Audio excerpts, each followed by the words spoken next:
Hey folks, coming at you with another review here. Second Paranormal Activity. Yeah, watched it last night. So first of all, we'll start with the story.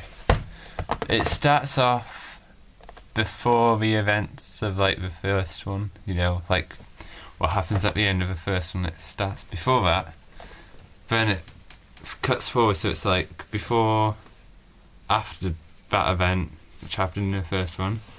So it's like a sort of past, middle, future. You could say like that, basically. You know, so again, it's very the story. It's like one of those stories. It's very normal, but it's still quite good. It's like it's building itself up every series. That's what I find every not series. What I'm on about? Every movie.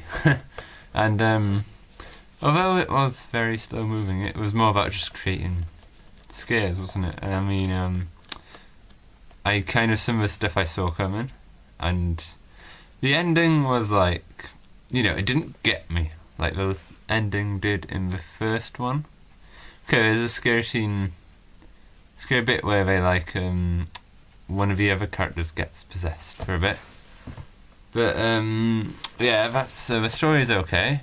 You know, it's not as good as I was reviewing Mama. That wasn't that much of a scary film, especially towards the end. But it had a really good story, and I think it beats the story in this one.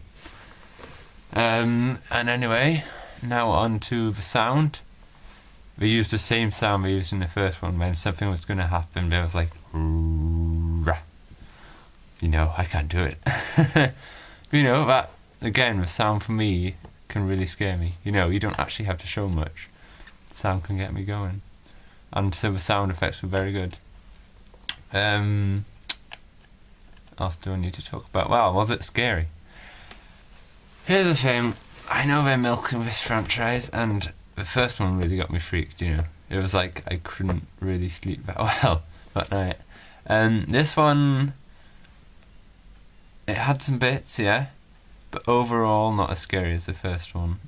And I found for some of the bits, you know, not that much happened. Like, I know people could say that in the first one, but it felt like a longer build-up for the compared to the first one. I mean, you know, there are some bits which got me. The ending didn't scare me as much, but you know, it's still creepy because, you know, it's a woman with blood stuff. But I'm not going to spoil it for you. I'm not going to spoil the ending. Yeah, it's still scary, but I think you'll see much more scary films probably if you know, like I said in the first one, if you're used to this kind of thing.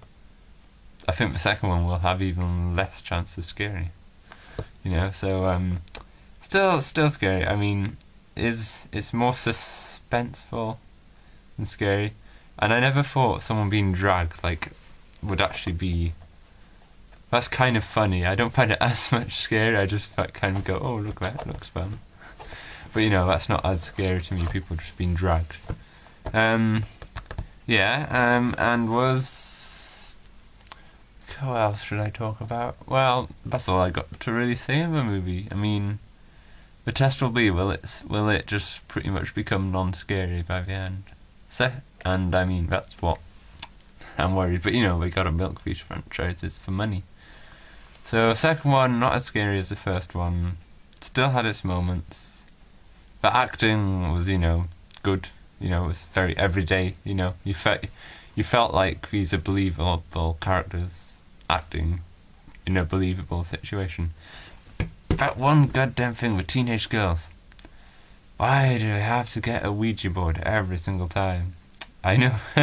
I guess, you know, that's how the movie becomes all things everywhere, but it just annoys me so much when they always go for the Ouija board. But you know, the acting was good. I'll give you that. It was good. And yeah, that's my review. So if you were scared by the first one, you probably will be scared by this one. But I found myself not being scared as much for this one. So yeah, guys, that's 100 Cheeky Chipmunks review. and I'll see you again for my next review, which I'm actually going to do again today. So, bye bye, folks.